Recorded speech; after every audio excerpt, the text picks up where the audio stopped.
अस्सलाम वालेकुम नाज़रीन, मैं Asad Abbas Bhatt advocate high court program कानून क्या कहता है के साथ हाजिर खिदमत हूँ।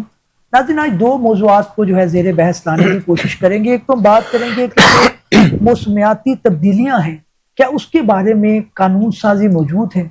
जगह जगह सोसाइटियाँ जो है वो बना ली जाती हैं। इसके अलावा हम देखते हैं कि जब सर्दियों का मौसम शुरू होता है तो तब हमें स्मोक का सामना रहता है। क्या हम इसके अंदर कंट्रीब्यूट कर रहे हैं? हमारे हुकूमती इदारे जो हैं, क्या अपनी अपनी जिम्मेदारी निभा रहे हैं? कलेक्टिवली क्या हमारा नुकसान नहीं हो रहा? जब हम पानी का रास्ता रोकते हैं इस तरह की कानून साजी करके या इस तरह की मैनेजमेंट करके जिसके अंदर हम जो है वो दरिया की जगह के अंदर हाउसिंग सोसाइटी बना लेते हैं, तो क्या हम इसके अंदर अपना ही नुकसान नहीं कर रहे? क्या हमें जो है वो कोर्ट की जजमेंट जो है उनसे इस्तेफादा नहीं हासिल करना चाहिए? और दूसरा हम बात करेंगे कि ऑनरेबल जस्टिस खालिद इसाक साहब ने एक हालिया जजमेंट दी है जिसके अंदर उन्होंने जो हमारा सेटलमेंट डिपार्टमेंट है उसकी जो प्रोसीडिंग है उसको सिविल कोर्ट के अंदर लाया जा सकता है या नहीं लाया जा सकता है, इसके ऊपर बात की है। और दूसरा उस जजमेंट का पहलू ये है कि जनाब, जो म्यूटेशन है, अगर वो जो शख्स के मुतल्लिक वो थी, अगर उसने अपनी जिंदगी में उसको चैलेंज नहीं किया तो उसके अंदर हमारा जो लॉ ऑफ लिमिटेशन है वो आड़े आएगा। उसके भी बारे में बात करने की कोशिश करेंगे। दोनों मौजूआत जो है वो ज़ेरे बहस लाएंगे। मेहमानों का मैं तारुफ करवाता चलो, मुझे स्टूडियो में ज्वाइन करेंगे मियां मोहम्मद नईम अख्तर साहब, एडवोकेट हाई कोर्ट हैं, शायद कुछ ही दिनों के अंदर सुप्रीम कोर्ट के भी एडवोकेट बन जाएंगे, उनके मामला चल रहे हैं और जो है वो आपने पहले भी मेरे प्रोग्राम में देख चुके हैं।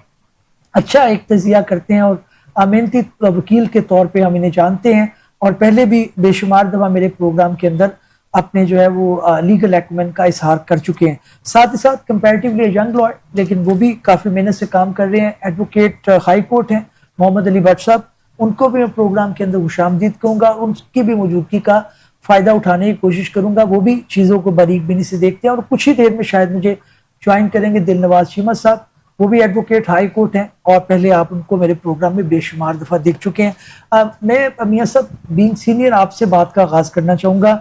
हम देखते हैं कि अक्सर हम चीज़ों को जो है वो कानूनी चीज़ों को इस तरह से मैनेज करते हैं, ध्यान नहीं रखते, फिर कानूनी आफत जब जो कुदरती आफत आती है तब हमें याद आता है कि नहीं, फलां जज साहब की जजमेंट जो है, शाहिद करीम साहब ने रूडा को जो है वो उस टाइम कहा कि गलत कर रहे हैं, आप जो है वो इसके अंदर चीज़ों को गलत कर रहे हैं, रिपोर्ट्स आई, हमने नहीं माना। आज हमें एक निजी सोसाइटी जो है, अगर हम नाम ना भी लें लेकिन सोशल मीडिया पे वो यहाँ है कि वो डूब चुकी है। उसके अंदर भी यही चैम गोइयाँ कि जनाब इनको अप्रूवल नहीं मिल रहा था, इन्होंने कोशिश करके लिया और चीज़ों को मैनेज किया। आज जो है वो पानी ने और कुदरत ने अपना रास्ता खुद बनाया। बहुत शुक्रिया भट्ट साहब। सबसे पहले तो मैं आपके प्रोग्राम की वसातत से वो तमाम लोग, हमारी भाई हमारी बहनें, इस मुल्क के प्यारे जो हैं, जो इस वक्त सैलाब की जो है वो तबाहकारियों का शिकार हैं, बेशुमार हमारी फसलें, जानवर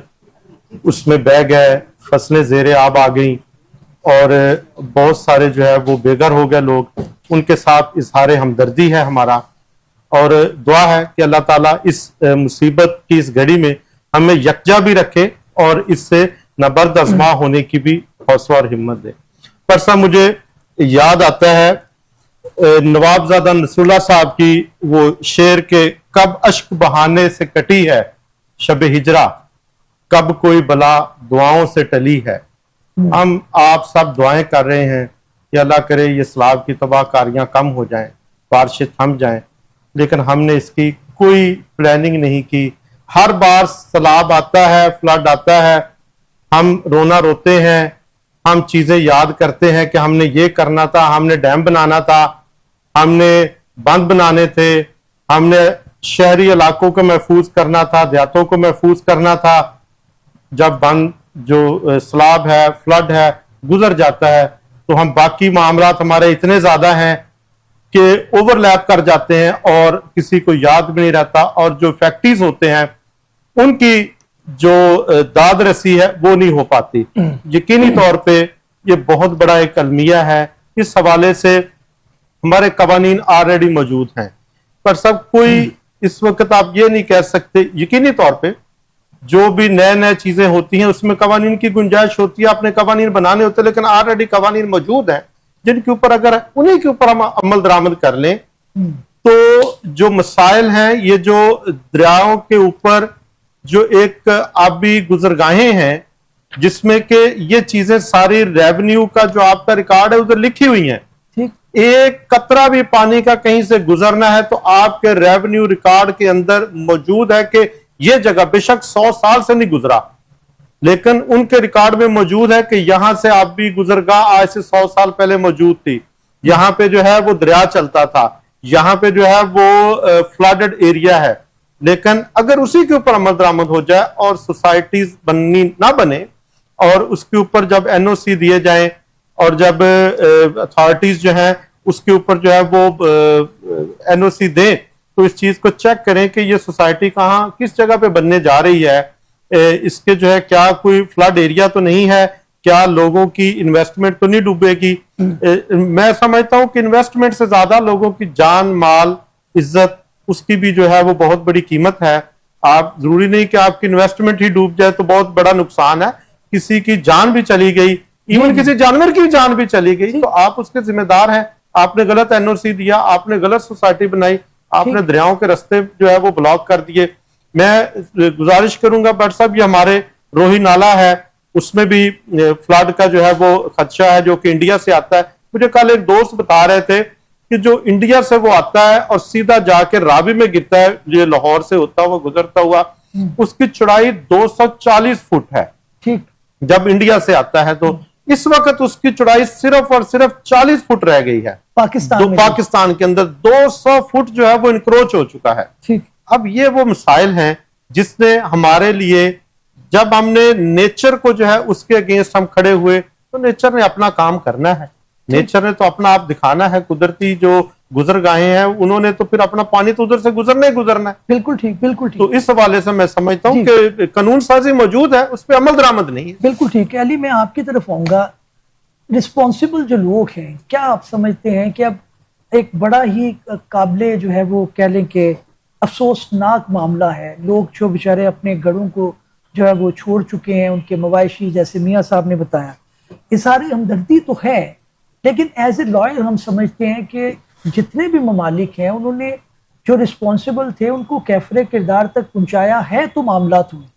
हमारे यहाँ पे बेशुमार जजमेंट इस तरह की हैं कि जिसके अंदर ऑनरेबल जजेस ये पहले हम उनको गलत कहते हैं कि जनाब ये गलत हो गया, अरबों रुपए की जो है। शायद करीम साहब ने जब रूडा के खिलाफ जजमेंट दी तो सारों ने कहा जी कि मेरा भी प्लॉट था, मेरी भी इन्वेस्टमेंट थी, मेरा भी ये चीज़ था, तो बड़ा नुकसान हो गया, मुझे फ़ायदा एक्सपेक्टेड था।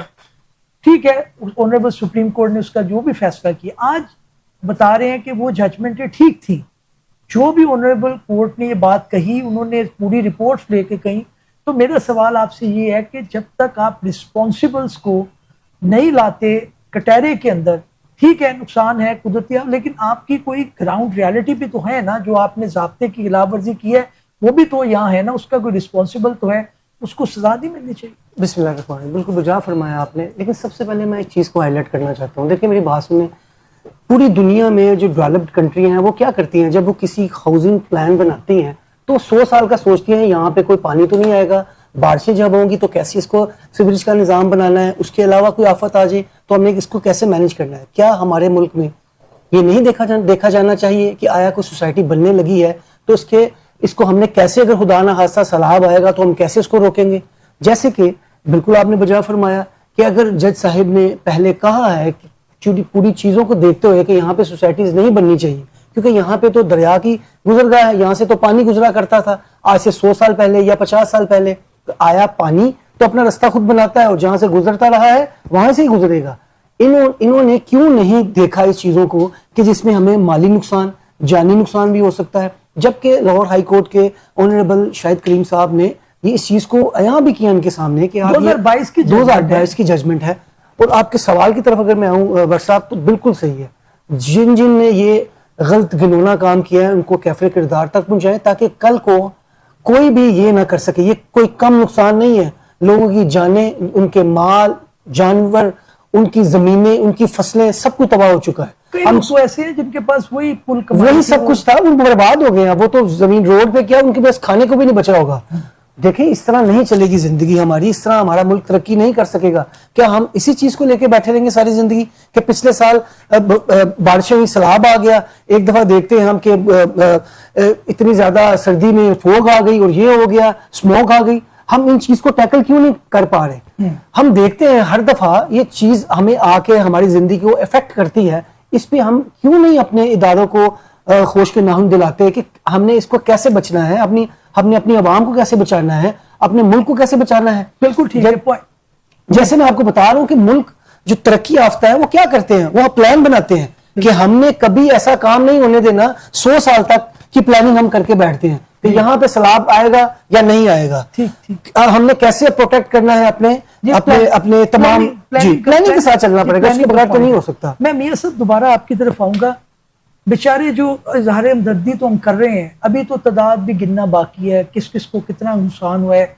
अगर लाहौर की बात कर ली जाए तो निजी सोसाइटी के अंदर जो है वो लोगों की अरबों रुपए की प्रॉपर्टी, करोड़ों रुपए की प्रॉपर्टी, सामान, फिर हैसल, फिर जो है वो जान एक जोखिम में डाल के उसके अंदर कश्तियां घूम रही हैं। और ठीक है, वो इदारे अपना काम कर रहे हैं, लेकिन मैं ये पूछना चाहता हूं कि जो लोग पैसे अपनी जेब में डाल गए, क्या उनसे कॉम्पनसेशन नहीं दिलवानी चाहिए उन लोगों को कि जी जो बेचारे अपनी जमा पूंजी वहां पे लगा के बैठे हुए हैं, उनको कॉम्पनसेट नहीं करना चाहिए?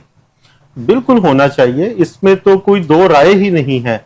और यकीन करें, मैं आज भी ये सोच रहा था कि अगर वो कंपनसेट करें, जी जिस तरफ आप इशारा कर रहे हैं, अगर वो कंपनसेट करें तो उन्हें कोई फर्क नहीं पड़ेगा। बिल्कुल, जैसे हम ये कहते हैं ना कि समुंदर से एक कतरा पानी का आप ले लें या एक गिलास पानी का ले लें तो उससे कोई समुंदर को फर्क नहीं पड़ेगा। वो तमाम लोग, फैक्ट्रीज जो हैं, उनको अगर कंपनसेट कर दिया जाए, वो जो साहब हैं या जो इस पे करता धरता है, वो अगर इसको कंपनसेट कर दे, सारी सोसाइटीज जितनी भी उस दरिया रावी के साथ साथ बनी हुई थी, जो इफेक्ट हुई हैं, उनके जितने भी मालकान हैं वो अरब खरबपति हैं, तो वो उनके लिए तो कोई मसला ही नहीं है। और बिल्कुल होना चाहिए। मैं समझता हूं कि इसके ऊपर बकायदा गवर्नमेंट को या इसके ऊपर जो है वो अदालतों को इनिशिएट लेना चाहिए, रेट्स होनी चाहिए, लिटिगेशन होनी चाहिए। और अभी हमारे पाकिस्तान में एक बदकिस्मती है, वो बदकिस्मती ये है कि हमारे लॉ ऑफ डैमेजेस नहीं है। जी मैं अगर हमारे सब आपकी तरफ दोबारा आता हूं, मुझे यहाँ पे आज चीमत साहब को इंट्रोड्यूस करवाने जा रहे हैं। नाज़रीन, हमें दिलनवाज चीमत साहब ने ज्वाइन किया, पहले बेशुमार दफा इन्हें मेरे प्रोग्राम में देख चुके हैं। एडवोकेट हाई कोर्ट है, कॉर्पोरेट सेक्टर के अंदर एक अच्छा नाम है, मेहनती तो वकील के तौर पे जाने और माने जाते हैं। चीमत साहब, बहुत शुक्रिया आपके वक्त का। अब ये सब अपनी बात मैं गुजारिश कर रहा था कि हमारे पाकिस्तान में लॉ ऑफ डैमेजेस का जो है वो बड़ा कम इसकी लिटिगेशन है। ये परफेक्ट केस है आपके डैमेजेस के जी। अगर इसमें हजारों लोग ओवरसीज हैं जिनकी प्रॉपर्टीज चले गई, जिनकी प्रॉपर्टीज डूब गई, जिनकी इन्वेस्टमेंट डूब गई, घर डूब गए, वो आप उधर बैठे हुए हैं बेचारे, उनकी फैमिलीज अकेले बीवी बच्चे इधर बैठे हुए हैं, वो सारे फैक्ट्रीज हैं। लॉ ऑफ डैमेजेस अगर पाकिस्तान में आज अगर हमारी अदालतों में डैमेजेस का कानून के ऊपर अमल दरामद होता तो ये तमाम सोसाइटीज बनाने वालों को पता होता हमने को गलत करना है, किसी एक बंदे ने भी हमारे खिलाफ डैमेजेस क्लेम कर दिए तो हमारी जो है वो सारी की सारी जो चीजें हैं वो हमें देने पड़ जाने हैं और करोड़ों रुपया हमें जो है वो डैमेजेस अदा करना पड़ेगा। बिल्कुल ठीक है, लेकिन हमारे पास किस्मत है कि डैमेजेस जो है उसकी वो लिटिगेशन ही बहुत कम है, कर भी ले तो कोर्ट्स जो है वो अलाउ ही नहीं करती। चीमत साहब, लॉ ऑफ डैमेजेस पे बात आ गई है। अब मामला आपने देख लिया, लोगों की जो है वो मेहनत, जमा पूंजी सारी लग चुकी है और वो अपना घर बना के आराम से बैठे हुए थे। कल तक बेचारे जो है वो बिल्कुल ठीक थे, आज उनकी हालत ज़ारा आपके सामने है। इज़हार हमदर्दी तो है, लेकिन सवाल जो यहाँ पे आया है वो ये है कि जनाब आपका कानून क्या कहता है? क्या उनको कॉम्पनसेट नहीं होना चाहिए? जो रिस्पॉन्सिबल हैं उनको कैफरे किरदार तक नहीं आना चाहिए? जी भट्ट साहब, देखें हमारे यहाँ ये जो है ना डिजास्टर, इनके लिए खास कानून बनाए गए हैं। डिजास्टर मैनेजमेंट अथॉरिटीज भी हैं, वफाक की अलहदा है, सूबों की अलहदा है, डिस्ट्रिक्ट लेवल तक है। और वो कानून है हमारा नेशनल डिजास्टर मैनेजमेंट का, उसके तहत ये बॉडीज बनी हैं और फंक्शन कर रही हैं। अब इनमें जो पंजाब की हद तक इनकी नोटिफाइड अमाउंट्स हैं कॉम्पनसेशन की जो गवर्नमेंट ऑफ पंजाब की तरफ से की गई है सूबे के लेवल पे, वो 2022 की नोटिफिकेशन अभी तक चल रही है जो उनकी वेबसाइट पे है। लॉस ऑफ लाइफ के लिए 1 मिलियन है, 10 लाख रुपया। इंजरी के लिए जो है, परमानेंट डिसेबिलिटी के लिए 3 लाख है, क्रिटिकल के लिए 1 लाख है, माइनर इंजरी के लिए 24,000 है, घर के जो है डैमेज के लिए है 4 लाख, 2 लाख, ये बहुत 50 लाख लाख। साहब, ये तो बहुत, इसमें तो बेचारा वो जिसका पूरा घर डूब गया है, तो ये क्या आप समझते हैं? अभी ये तो बात है रेट की। अब दूसरा सवाल ये है कि कब मिलता है, ये मिलता है या नहीं मिलता। आपको पता है हाई कोर्ट में बहुत सारी लिटिगेशन होती है जी। गवर्नमेंट के एडमिटेड ड्यूज की जी रेटें होती हैं कि गवर्नमेंट के जो एडमिटेड ड्यूज है वो ही रिलीज नहीं हो रहे। तो ये मेरे तो काम था आपको आपके सामने रख देना कि गवर्नमेंट की क्या पॉलिसी है और वो अमाउंट कितनी है, किस हद तक उससे लाइफ कॉम्पनसेशन की जा सकती है, किस हद तक नुकसान जो है वो पूरा किया जा सकता है। अलग बहस है, वो पेमेंट्स भी मिलती हैं या नहीं मिलती हैं, तो वो जो लोग हैं वो जब इस प्रोसेस में से गुजरेंगे तब पता लगेगा। अच्छा, एक जो सोसाइटी, हम नाम नहीं भी लें, लेकिन ये कहा जाए रूडल के अंदर तो बहुत सारे सोसाइटीज हैं जो उसके अंदर वो जस्टिफाई करने की कोशिश कर रहे हैं, जी हमने ब्रिज बड़ा अच्छा बनाया। आपको याद होगा 2022 के अंदर ऑनरेबल जस्टिस शाहिद करीम साहब ने एक जजमेंट दी जो ऊपर से जाके अनफॉर्चुनेटली उसको नहीं उस तरह से सस्टेन हो पाई, मरहले अभी भी शायद है, लेकिन उसका उन्होंने काम करना अलाउ कर दिया। उसके अंदर एनवायरनमेंट के पहलू को बहुत ज्यादा डिस्कस किया गया था और इन सारी चीजों को डिस्कस किया गया था और शायद उसके अंदर इम्प्लीमेंटेशन नहीं हुई थी। मतलब बात अब ये है कि ये जो अथॉरिटीज हैं, लोग फिर आप कोर्ट का कहेंगे उनको, बेचारे एक बंदा जो है वो अपना घर छोड़कर किसी रिश्तेदार के यहाँ किसी ऐसे जो है वो जा रहा है, अपना गुजर बसर कर रहा है। कोर्ट के अंदर तो सवाल ही नहीं पैदा होता कि वो जा सके और एक इतनी लंबी लिटिगेशन कर सके। लॉ ऑफ डैमेजेस की बात मियां साहब ने की, ठीक है लॉ तो मौजूद है, लेकिन उसकी प्रैक्टिकलिटी उस तरह से नहीं आ रही। तो गवर्नमेंट को क्या ये नहीं चाहिए कि फौरी इमदाद के लिए कोई इनकी कैंपिंग, कोई इस तरह के मामला हमें एज ए शहरी भी उसके अंदर कंट्रीब्यूट करना चाहिए, क्योंकि ये आफत तो कहीं भी आ सकती है। जी बिल्कुल, 2-3 हिस्से हैं इसके। बट साहब देखिए, एक तो ये है कि गवर्नमेंट के ऊपर बर्डन जो है कॉम्पनसेशन का ऑलरेडी एक प्रॉब्लमेटिक चीज है। जाहिर है हमारी गवर्नमेंट के फाइनेंशियल कंस्ट्रेंट्स हैं, हम एक बहुत ज्यादा प्रॉस्परस या वेल्थी नेशन तो नहीं है, हमारे अपने जो है कंस्ट्रेंट्स है गवर्नमेंट की ट्रेजरी के ऊपर और पब्लिक फंड्स के ऊपर पहले बहुत सारे, अब उसके ऊपर इजाफा हो जाएगा तो जाहिर है एक मुश्किल बढ़ेगी। दूसरा प्रॉब्लम ये होता है कि हमारी गवर्नमेंट्स के प्रोसीजर्स ही इस तरह के हैं और हमारा टाइम इतना लग जाता है इन चीजों को सेटल करने में कि कभी कभी डिफीट हो जाता है पर्पस ही उसका। अब तीसरी चीज ये हो गई है कि जो आप अर्ज कर रहे हैं कि प्राइवेट जो है प्रोजेक्ट्स जो हैं या प्राइवेट जो हैं सोसाइटीज जो हैं हाउसिंग या दूसरी बनाई गई हैं, उस सूरत में हमें ये देखना होगा कि अगर तो जो उस वक्त के कानून थे, जो उस वक्त का कानून था, हमारा एनवायरमेंटल प्रोटेक्शन एक्ट है, सूबे के लेवल पे है, उसकी अथॉरिटी है, एनवायरमेंटल प्रोटेक्शन एजेंसी है, उसके सारे प्रोसीजर्स मौजूद हैं। अभी अगर तो किसी प्रोजेक्ट ने वो सारे जो रिक्वायरमेंट्स हैं उसको फुलफिल करके कंप्लीट करके प्रोजेक्ट किया है इनिशिएट, उसकी तो एक और नौयत है। लेकिन अगर वहां पे कहीं पे लैप्स या उसकी कोई वायलेशन है और उसके बाद या उसके नतीजे में लोगों का नुकसान भी हुआ है, जान का भी और माल का भी, तो जाहिर है यहाँ पे फिर बहुत बड़ी जिम्मेदारी पैदा हो जाती है कि आपने गैर कानूनी जो है अपनी सोसाइटी बनाई और उसके बाद लोगों का नुकसान हुआ। इस सूरत में मैं कहना ये चाह रहा हूँ, जो यहाँ पे पहले डिस्कशन हो रही थी, या लेजिस्लेशन की जरूरत है या फिर हमारे यहाँ उस तरह की सिविल लिटिगेशन नहीं होती है, लेकिन डेफिनेटली ये तो मिसफीसेंस में आ जाएगा और एक डायरेक्ट राइट जो है अफेक्टेड पर्सन का प्राइवेट पर्सन के अगेंस्ट क्रिएट हो जाएगा।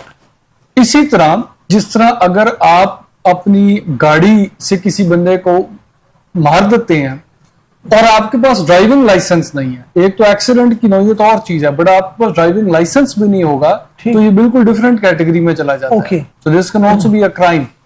तो अब बात ये देखने के लिए होगी कि एग्जैक्टली रियलिटी क्या है और हमें इसकी जो देखें वही बात आ जाएगी कि पे करना, कॉम्पनसेट करना गवर्नमेंट के लिए व्हिच इज ऑलरेडी ओवरबर्डन, उसके ऊपर मजीद बर्डन डालना, या फिर जो एक्चुअली रिस्पॉन्सिबल है उन तक जाना। लेकिन उसमें क्वेश्चन है, इतना आप सीधा नहीं कह सकते हैं, पहले आपको देखना होगा कि क्या वाकई वो इलीगैलिटीज हैं वहां पे या नहीं, इलीगल सोसाइटी है या नहीं है, उसमें गैर कानूनी हुआ या नहीं। अदरवाइज देखें इसको दूसरे तरफ भी हमने रखना, देखें एक्ट्स ऑफ गॉड भी होते हैं, कैलेमिटीज और डिजास्टर्स भी होते हैं। जरूरी नहीं होता है कि हर सिचुएशन में किसी न किसी बंदे को जिम्मेदार ठहराया जाए। ये भी जस्टिस नहीं है। इंसाफ ये है कि जिधर गैर कानूनी इकदाम हुआ है। जी मतलब मैं एक पहलू की तरफ आपकी तो एक बार से मैं इसमें ऐड एक चीज जो है वो करना चाहता हूँ। एक पाकिस्तान क्लाइमेट चेंज एक्ट 2017 बना था। ठीक। इसके तहत ये क्लाइमेट चेंज के हवाले से एक अथॉरिटी बननी थी, एक काउंसिल बननी थी, एक हाई लेवल की, जिसमें प्राइम मिनिस्टर और ये तमाम लोग होने थे उस काउंसिल में, उस अथॉरिटी में। पूरा एक एक्ट मौजूद है कि क्लाइमेट चेंज के हवाले से आने वाले वक्तों में हमने किस तरह से इससे नबर्द आजमा होना है। ठीक। मुझे नहीं पता, मेरे इल्म में नहीं है क्या कोई ऐसी अथॉरिटी बनी है या ऐसी काउंसिल जो है वो कोई एग्जिस्ट भी करती है कि नहीं करती। उस एक्ट के ऊपर अमल दरामद आज तक हुआ या नहीं हुआ, मेरे कम से कम इल्म में नहीं है। मुझे नहीं लगता कि कोई ऐसा जो है वो कोई बिल्कुल ठीक अमल हुआ। है। ये भी पॉइंट आ गया। मैं चीमा साहब आपसे रिप्लाई मैं लेता हूं। मैं अली आपकी तरफ आऊंगा। अभी जो है वो एक बात तो कंसेंसस आ गया कि आपने डैम्स के ऊपर जो है वो उस तरह से प्लानिंग नहीं है। हम एक ब्रेकिंग न्यूज की तरफ जाते हैं, उसके बाद जो है मामला वहीं पे दब जाते हैं।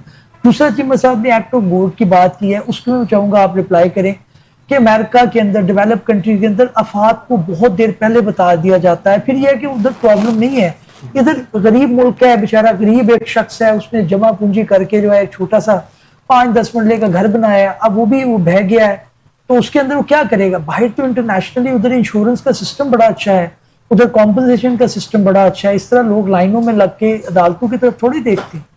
क्या करेंगे आप? जी बिल्कुल, आपने मुझे फरमाया। देखें, मैं यही जिक्र करना चाहता हूँ। देखिए, जब प्लानिंग आप करेंगे तो उसमें ये सारी चीजें शामिल करेंगे आप कि आया खुदा ना खास्ता कोई आफत आ जाए तो उससे कैसे निपटना है।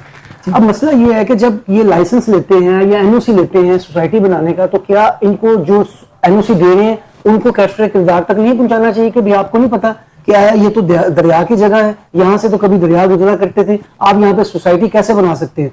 चाहे 50 साल पहले या 60 साल पहले यहाँ से पानी गुजरना बंद कर दिया, लेकिन आफत अगर आई तो दरिया तो अपना रुख लेगा। सबसे पहली बात। दूसरी बात, मैं ये पॉइंट की तरफ मैं नजरसानी करवाना चाहता हूँ आप सबकी कि देखिए, बात में हम कब अकल के नाखून लेंगे और कब हम वक्त से पहले ही ये सोचेंगे कि आया आफत आने से पहले ही हम इसको कैसे निपट सकते हैं। जो डेवलप्ड कंट्री हैं वो क्या करती हैं, वो यही करती हैं कि हमें ऐसे काम नहीं करने जिससे हमारी कौम को, हमारे मुल्क को नुकसान हो। ऐसी डेवलपमेंट नहीं करनी जिसमें हमें कल को शर्मिंदगी हो। हम क्या करते हैं, हम वही काम करते हैं कि यार जहां पे सस्ता मिल रहा है वहीं पे पास करवा लिया और अपना काम करवा लिया, कल को नुकसानदेह होता है। देखिए, अगर हम महंगी जमीन लेंगे तो जाहिर है वहां पे महंगी दामों प्रॉफिट कम होगा। यहाँ पे हम दरिया की जमीन लेंगे, गवर्नमेंट की जमीन लेंगे, वहां पे हमें कुछ नहीं देना पड़ेगा और जमीन सस्ती मिलेगी, मुनाफा ज्यादा होगा। यही चीज को देखते हुए ही तो आगे काम बढ़ा है। ये पॉइंट अच्छा है। देखा हमने, जंगलात भी हमने उजाड़ दिए, पहाड़ों को भी उसी तरह से रोन दिया, हर जगह सोसाइटी मलबे के जो है ढेर लगा दिए।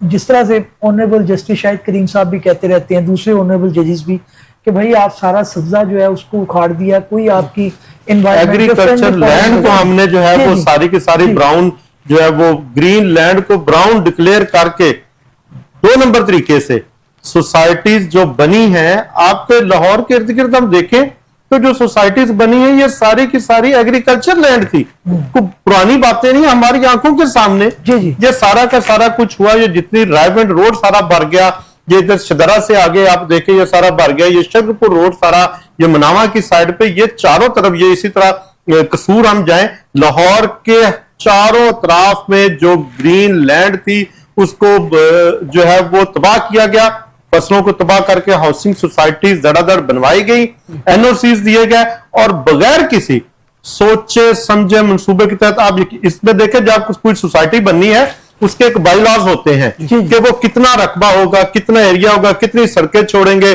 पार्क्स होंगे, मसाजिद होंगी, प्ले ग्राउंड्स होंगे, प्लान होगा पूरा, इसका मास्टर प्लान बनता है। फिर वो उसकी एक लॉ है कि कम से कम वो इतनी जगह हो तो आप सोसाइटी उसको बना सकते हैं। इधर लोगों ने जो है वो 1-1 एकड़ के ऊपर सोसाइटियां बना दी, किसी ने पूछा ही नहीं। ठीक। हमारे जो अदारे हैं, जो हमारा एलडीए है, जो हमारे इस तरह के जो दूसरे अदारे हैं, किसी ने इस चीज का नोटिस ही नहीं लिया।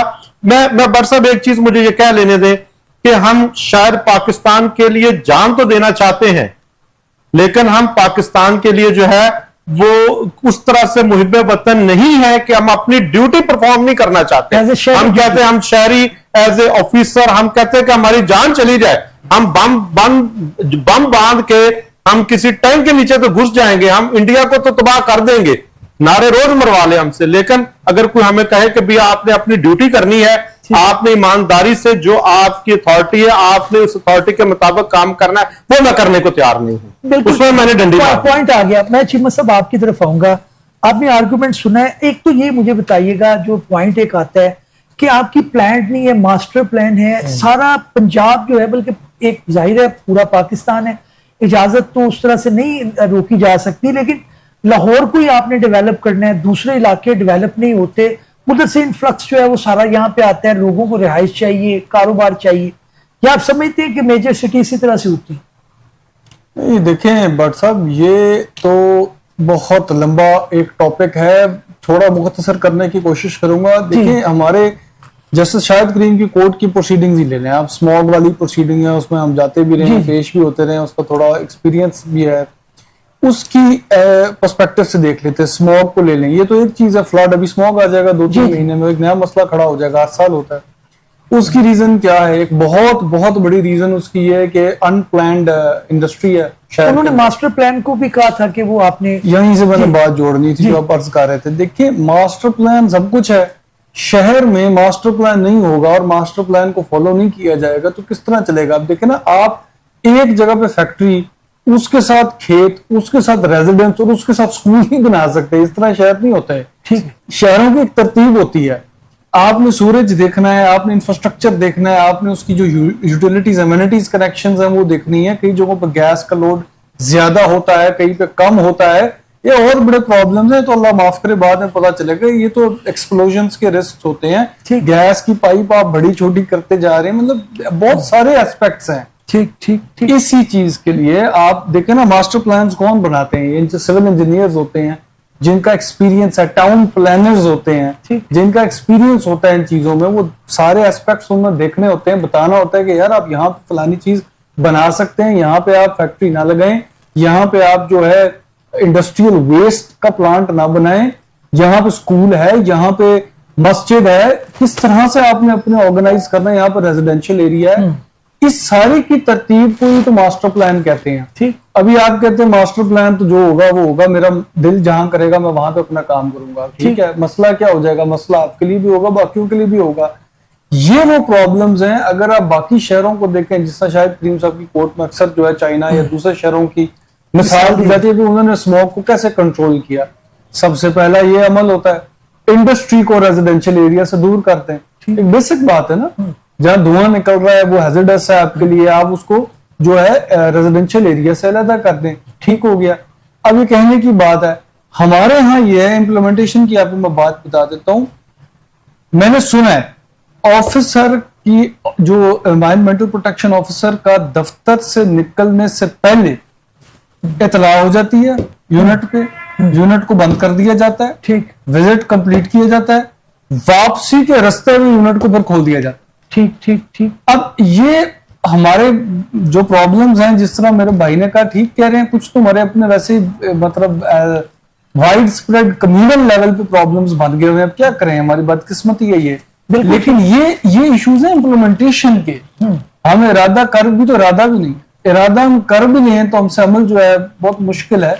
लेकिन एफर्ट्स की जरूरत है, अवेयरनेस बहुत बड़ा इसके अंदर रोल है। देखें व्हाट्सएप अगर हम अपने इज्तिमाई तौर पे राय भी कायम कर लें और उसमें वक्त भी लगेगा, सारा कुछ होगा, लेकिन हम समझना शुरू कर लें तो भाई ये चीजें हमारी जिंदगियों को नुकसान पहुंचा रही हैं, खतरा है इसका हमारी जिंदगियों को, हमारे बच्चों की जिंदगियों को।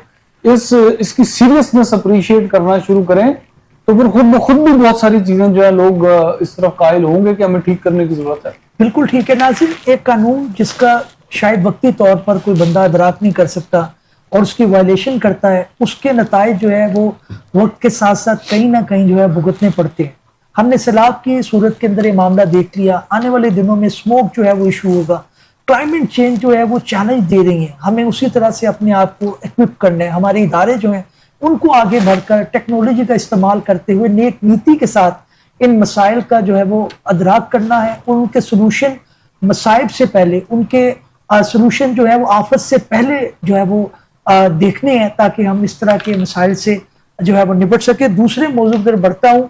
ऑनरेबल जस्टिस खालिद इसाक साहब जो है, उनकी एक जजमेंट आई है जिसके अंदर जैसे मैं अपने इंट्रोडक्शन में बता चुका हूँ कि उन्होंने लिमिटेशन के पॉइंट को, पहले भी उनकी एक दो जजमेंट थी, एक उन्होंने मजीद जो है वो जजमेंट दिया। दूसरा उन्होंने जो हमारे जो रिहेबिलिटेशन मामला हैं, जो लोग माइग्रेट करके आते थे, इंतकालात को चैलेंज करने का जो टाइम है उसको उन्होंने बताया, और सिविल कोर्ट की जुरिडिक्शन के मामले के ऊपर भी उन्होंने बात की है। मैं मियां साहब आपकी तरफ आऊंगा और थोड़ा सा इस केस के फैक्ट्स आप बताएं मुख्तसर, फिर मामले को आगे। ये एक वर्ड साहब बहुत खूबसूरत जजमेंट, अगेन हमारे बड़े learned honourable justice Khalid Ishaq साहब कंटिन्यूअसली उनकी खूबसूरत जजमेंट्स आ रही है, माशाल्लाह से उनकी बहुत अच्छी जजमेंट्स आ रही है। ये एक जजमेंट आई है उनकी, इसमें फैक्ट्स ये थे कि एक बंदा पाकिस्तान बनने से पहले जो है वो फौत हो जाता है, उसके दो बेटे थे और एक उसकी बेटी थी। जब उसका इंतकाल हुआ 1947 से पहले, तो उसके इंतकाल के बाद जो उसकी विरासत थी उसमें सारी की सारी उसकी विरासत जो एग्रीकल्चर लैंड थी उसके बड़े बेटे को दे दी गई। अब उसकी विरासत का जो इंतकाल हुआ 1952 में हुआ। अब हमारा एक लॉ था कि किसी कस्टम के तहत 1948 से पहले, मार्च 1948 से पहले अगर किसी कस्टम के तहत किसी बेटे को एग्रीकल्चर लैंड दे दी जाती थी तो वो लीगल थी, उसमें जरूरी नहीं था कि उसमें शरीयत के तहत जो है वो तकसीम हो, वो उसके तहत कस्टम के तहत दे दी जाती थी। अब उसके तहत कस्टम के तहत उस बेटे ने ले ली, लेकिन वो बेटा जो है वो फिर बाद में लावल्द फौत हो गया। जब लावल्द फौत हुआ तो उसके वारसान जो थे उनमें वो बहन और जो उसका भाई था और उसकी जो बेवा थी उनके नाम आते थे। लेकिन जब उसका इंतकाल हुआ 1952 में उसका मुटेशन हुई, तो मुटेशन के अंदर जो बहन थी उसको डिप्राइव कर दिया गया, सिर्फ बेवा और उसके भाई का नाम जो है वो शामिल किया गया। तो उसके बाद वो जो बहन थी वो 1952 की मुटेशन होने के बाद 88 तक जिंदा रही और उसने चैलेंज नहीं किया। 1988 में उसकी डेथ हो जाती है और 2009 में जाके उस बहन के जो वारसान हैं, जो उसके बच्चे हैं, लीगल एज, उन्होंने एक सूट फाइल कर दिया कि जी ये तो हमारी वालदा का हिस्सा बनता था और हमें डिप्राइव गलत किया गया। इस लॉ के ऊपर नीचे सिविल कोर्ट ने दावा जो था वो खारिज किया, 3 ग्राउंड्स के ऊपर खारिज किया। एक तो उन्होंने कहा कि ये जो सेटलमेंट का जो ये इंतकाल था, सेटलमेंट के तहत ये सेटलमेंट, थोड़ा सा मैं अगर बता दूं कि सेटलमेंट ये था कि वो लोग जो माइग्रेट होकर इंडिया से आए, उनकी उधर जमीनें थी तो उनको उसके अगेंस्ट पाकिस्तान के अंदर जो जमीनें दी गई उनको रिहेबिलिटेट जो किया गया, उसके तहत उसके इंतकालात हुए। अब इसके लिए एक पूरा लॉ मौजूद है, लैंड रेवेन्यू एक्ट मौजूद है, उसके तहत कोर्ट्स काम करती हैं। सेटलमेंट कमिश्नर है या सेटलमेंट ऑफिसर है या रेवेन्यू ऑफिसर है। अब उसने इंतकाल पास किया 1952 में। वो जज साहब ने ये कहा कि अगर कोई ग्रीवेंस था, डिप्राइव किया गया था, तो आप सिविल कोर्ट नहीं आ सकते थे, आपने रेवेन्यू कोर्ट की हिरारकी में जाना था, यानी उसके अगेंस्ट आपने जो है वो कमिश्नर के पास जाना था या आपने जो है बोर्ड ऑफ रेवेन्यू जाना था, बोर्ड ऑफ रेवेन्यू जाना था आपने। हाँ, जा सकते हैं आप सिविल कोर्ट। इसके ऊपर एक ऑलरेडी जजमेंट भी आई है जो कि ऑनरेबल जस्टिस अमीनुद्दीन खान साहब की है। वो भी ये कहती है कि रेवेन्यू कोर्ट्स की जुरिस्डिक्शन जो है वो रिस्ट्रिक्ट की गई है, तो वो सिविल कोर्ट नहीं आ सकते, लेकिन वो अपनी हिरारकी में मैक्सिमम जो कोर्ट है उधर तक जाके चैलेंज करके फिर सिविल कोर्ट आ सकते हैं, पहले नहीं आ सकते, क्योंकि jurisdiction 12 section 25 of the rehabilitation और displaced person land settlement act 1958 जो है उसका सेक्शन 25 जो है वो बार करता है। अब इस पॉइंट के ऊपर जज साहब ने नीचे दावा खारिज किया, अपील मंजूर होगी उनकी, उसको दावा डिग्री कर दिया गया। तो ये सेकंड अपील आई ऑनरेबल जस्टिस खालिद इसाक साहब के पास। तो उन्होंने एक तो इस पॉइंट के ऊपर, दूसरा उन्होंने कहा कि क्योंकि 1948 में ये लॉ रिपील हो गया था कस्टम वाला, तो ये 52 में क्योंकि इंतकाल हुआ, लिहाजा ये कस्टम के तहत नहीं हो सकता। एक तो बात ये, कस्टम उस वक्त खत्म हो गया था। दूसरा उन्होंने ये कहा कि क्योंकि ये जुरिस्डिक्शन सिविल कोर्ट की नहीं थी, बार थी, लिहाजा सिविल कोर्ट जा नहीं सकते थे। और तीसरी बात उन्होंने ये कही कि 1952 से जो है वो ये मुटेशन थी और इनकी वालदा के भी इल्म में था और उसके बाद 2009 तक किसी ने इसको चैलेंज नहीं किया। तो इसको आप लिमिटेशन, अगरचे इनहेरिटेंस के मामलात में लिमिटेशन को आप देखते हैं, लेकिन किसी ना किसी जगह पे तो लिमिटेशन रन करनी है। बिल्कुल, उन्होंने कहा कि जब उसको चैलेंज नहीं किया उसने अपनी जिंदगी में, तो अब उसके वारसान को ये इख्तियार नहीं है, दावा उनका टाइम बार्ड हो गया तो ये अपील मंजूर हो के दावा अल्टीमेटली खारिज कर। पॉइंट आ गया। मैं वापस आऊंगा मियां साहब आपकी तरफ। अली, आपने भी फैक्ट सुने हैं केस के, आप क्या कहेंगे, किस तरह से आप इस जजमेंट को देख रहे हैं? क्योंकि ये एक पॉइंट आता है कि आपने कानून ने कहीं ना कहीं तो बांधना है। ये तो नहीं है कि लोग 100 साल पहले की जो ट्रांजैक्शन है उसको उठा के ले आए और उसके अंदर कानूनी मुश्काफियों के अंदर कोर्ट में फिर लिटिगेशन भी लंबी चलती है। आप किस तरह से देखते हैं इसको? सर, मैं इसको देखता इस तरह हूं कि हमारा जो माशरा है ना, उसमें बहन भाई इस तरह आपस में जकड़े हुए हैं कि मिसाल के तौर पे एक भाई ने अगर किसी बहन की प्रॉपर्टी को हिबा करवा लिया है, जो भी करवा लिया, वो सारी जिंदगी उसके खिलाफ नहीं जाती।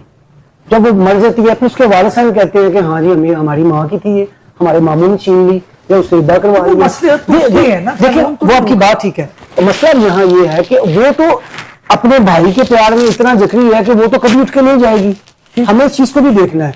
मैं बात कर रहा हूँ कि हमारा जो माशरा है वो इतना पढ़ा लिखा भी नहीं है, लोग उनको पता भी नहीं होता कि यार क्या किसी ने हमसे कुछ लिखवा लिया है। तो जब दुनिया से चले जाते हैं तब उनके वारिसान को पता चलता है कि ये प्रॉपर्टी तो इस तरह से मिली। अली, एक्सेप्शंस केसेस हैं, उसके अंदर अगर आप एस्टैब्लिश कर पाएं कि आपका टाइम है वो का स्टार्ट होगा from the date of knowledge, तो वो तो उसके अंदर कानून गुंजाइश दे रहा है। लेकिन सर इसमें तो फिर इसी तरह है ना कि अगर मुझे 80 साल बाद पता चला है, मेरे वालिद को अगर 80 साल बाद पता चला है तो तब भी उसका केस सुना जाना चाहिए। तो सुना तो जाना चाहिए, लेकिन वो साबित करना शायद मुश्किल होगा उस तरह से। चीमा साहब, मैं आपकी तरफ आऊंगा।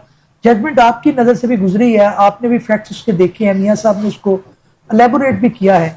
हमारी जो एक लिमिटेशन का जो लॉ है उसको लेकर लोग जो है वो इनहेरिटेंस के अंदर बहुत ज्यादा ये एक बात कही जाती थी कि इसको तो कभी भी आप चैलेंज कर सकते हैं।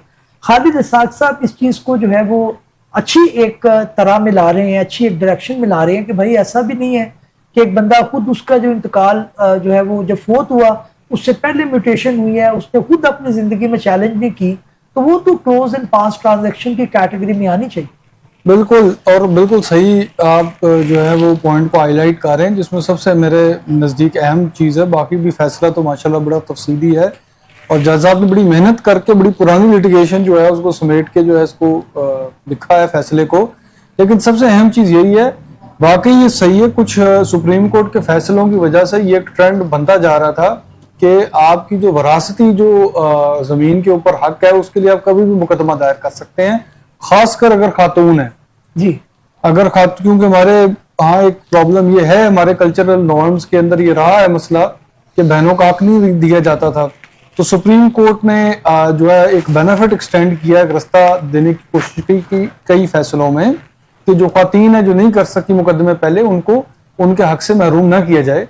और लिमिटेशन का जो बार है कि एक वक्त के अंदर अंदर मुकदमा दायर होना होता है, उसकी वजह से उनको महरूम ना किया जाए। ठीक। अब लेकिन ये फैसला बड़ा अहम इस वजह से है कि ये बिल्कुल सही बात है कि आखिर इस चीज का भी तो कोई एक हद और कदगन होनी चाहिए। ऐसा तो नहीं हो सकता कि आपका जब दिल करे।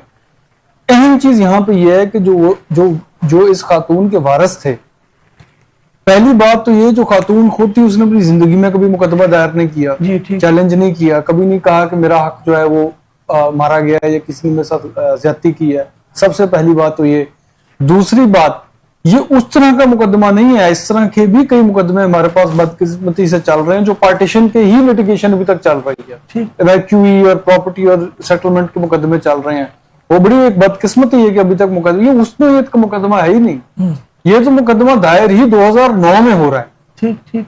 देखिए ना कितना अरसा, और ये जज साहब ने इसमें तज़किरा सारा किया है कि इतना अरसा गुजर गया, म्यूटेशनें हो गई, जमीन जो है वो इंतकाल हो गए, आगे चली गई, लोगों ने उसमें रहना शुरू कर दिया, एक वक्त गुजर गया। उसके बाद 2009 में आप मुकदमा दायर कर रहे हैं कि मेरी वालदा का जो है एक हक बनता था उस म्यूटेशन के तहत जो 1952 में रजिस्टर हुई है, ठीक, इंडिया की जो हमारी पार्टीशन के बाद जो हमें यहाँ पे मिलना चाहिए था रकबा। तो वो सही, मतलब बिल्कुल सही फैसला है मेरे नजदीक, और बिल्कुल जरूरत थी इसकी, इसको कर्ब करने की, लिमिट करने की जरूरत है। वरना ये बात उस तरफ जा रही थी कि आप तो मतलब 2-2, 3-3 दहाइयों के बाद, 4-4 दहाइयों के बाद जो है मुकदमे दायर करके पिछले सारे, अब देखे ना वहां पे लोग रह भी रहे हैं, वहां पे उन्होंने अपनी लाइफ जो है वो चलानी चुके, उनके भी आगे जो है वारिस जो है या उनके आगे लीगल एयर्स रह रहे तो हैं। आप कितनी चीजों को बहुत टू मच है, मतलब बिल्कुल उसके ठीक। कॉन्सिक्वेंसेस। बिल्कुल ठीक है। मैं ये सब आपकी तरफ आऊंगा। क्या ऑनरेबल कोर्ट में थोड़े ब्रॉडर पर्सपेक्टिव में बात करना चाहूंगा। जस्टिस आलिस साहब की जो जजमेंट है, यही अप्रोच जो है वो कोर्ट्स की नहीं होनी चाहिए कि वो लिटिगेशन को मिनिमाइज करें, और प्लस ये है कि फिर 2009 के अंदर चैलेंज हो रहा है, आज 2025 के अंदर हम बैठे, साबित हो गया कि ये मुकदमा जो है वो उसके अंदर बिल्कुल एक ऐसी चीज है, हम कोई डिटेरेंस का एलिमेंट नहीं लाते। हमारे यहाँ पे बड़ी एक हल्लाशेरी है कि मैं आपके खिलाफ चाहूँ, आप मेरे खिलाफ चाहें, 10 केस फाइल कर दें, 15 कर दें। ये ट्रेंड जो है वो किस तरह से कर्टेल हो सकता है? पहले बात हुई है कॉस्ट के ऊपर, आपका क्या ख्याल है? देखिए, हमारे सिविल लॉ के अंदर रिजेक्शन ऑफ प्लेंट का ऑर्डर 7 रूल 11 का जो है वो एक लॉ मौजूद है कि स्टार्ट में कोर्ट जो है वो दावा जो कि नहीं बनता, वो प्लेंट जो कि टाइम बार्ड है, वो प्लेंट जो कि काज ऑफ एक्शन नहीं देती, जिसमें काज ऑफ एक्शन जो है वो अक्रू नहीं होता, उसको सरेदस्त खारिज करने का, प्लेंट को रिजेक्ट करने का इख्तियार है। लेकिन बड़ी अनफॉर्चुनेट है एप्लीकेशन भी वो एप्लीकेशन नहीं, एप्लीकेशन हम दे सकते हैं, वो हम जवाब दावे में ये स्टांस ले सकते हैं, लेकिन होता क्या है, हम स्टांस लेते हैं, हम आर्गूमेंट्स भी करते हैं, जो जज साहब हैं, जो कोर्ट है, उनका एक व्यू है जो अब थोड़ा थोड़ा चेंज होता जा रहा है। वैसे उनका व्यू ये था कि ये mix question of law and fact है।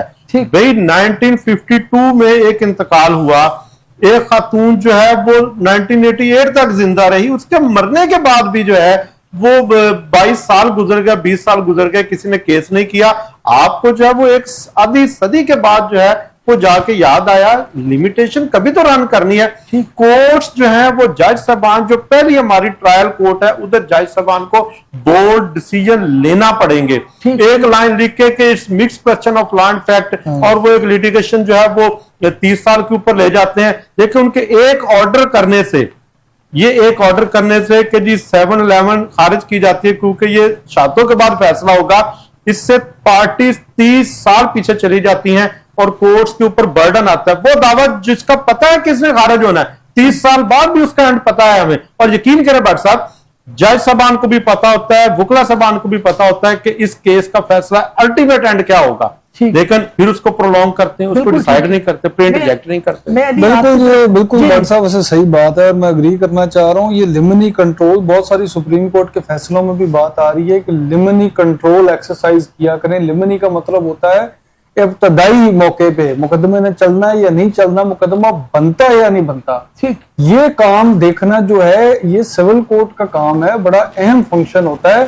हमारी अदालतें बदकिस्मती से, क्योंकि बिल्कुल ये सही कह रहे हैं, आसान होता है कहना रूटीन का ऑर्डर, मिक्स क्वेश्चन फैक्ट लो, आगे चलें जी, आप गवाहियां लेके आए, शहादतें लेके आए, बड़ा लंबा काम है। ठीक ठीक, अभी आपको लिमिनी कंट्रोल करना है। भाई एक बंदा कह रहा है कि मेरे बाप ने जो है खरीद लिया था मनारे पाकिस्तान हुकूमत पंजाब से, ठीक ठीक, तो आप सिविल जज साहब बैठ के नोटिस इशू कर देंगे और बुला लेंगे, नहीं चलेगा। इस तरह तो नहीं है ना। आप देखें तो सही हो क्या रहा है। मुख्तसर टाइम शॉर्ट है, क्या आप एक दो तजवीज देंगे कि फाइन करना चाहिए, इसके अंदर जो है वो कॉस्ट डालनी चाहिए, जो झूठी मुकदमेबाजी है खत्म करनी तो जरूरी है, बहुत जरूरी है। अगर आप फाइन नहीं करेंगे तो इसी तरह हमारे जो अदालतें उस पर बर्डन पड़ता रहेगा और मामला आपको पता है, फिर एक दफा अगर कोई दावा दायर हो जाए तो फिर उसको आसान है, 2-2.5 साल चलाना तो मसले कोई नहीं है। लेकिन जब आप उसको जुर्माना करेंगे और सजा भी देना अगर साथ, तो फिर तो ये झूठे मुकदमेबाजी बिल्कुल खत्म हो जाएगी। बिल्कुल खत्म होगी। नाज़रीन, वक्त की कमी है, गुफ्तगू मजीद की जा सकती है, मसाइल मैं वो जजमेंट का जो पार्टीज नेम है वो रेफर करना चाह रहा हूँ, क्योंकि अगर कोई दोस्त उसको पढ़ना चाहे तो Jamshed Khan etcetera versus Akbar Khan etcetera, ये RFA थी 17025 पब्लिक 2020, जो खालिद साग साहब जो हमारे दोस्त इस जजमेंट को पढ़ना चाहें उससे इस्तेफादा भी उठा सकते हैं। और अगेन मसाइल बड़े ज्यादा हैं, लेकिन उम्मीद जो है उसको नहीं छोड़ना चाहिए और कोशिश अपनी जारी चाहिए। इंशाल्लाह जो है वो नए प्रोग्राम में अगले एपिसोड में हाजिर होंगे। तब तक के लिए इजाजत दीजिए। अल्लाह हाफिज।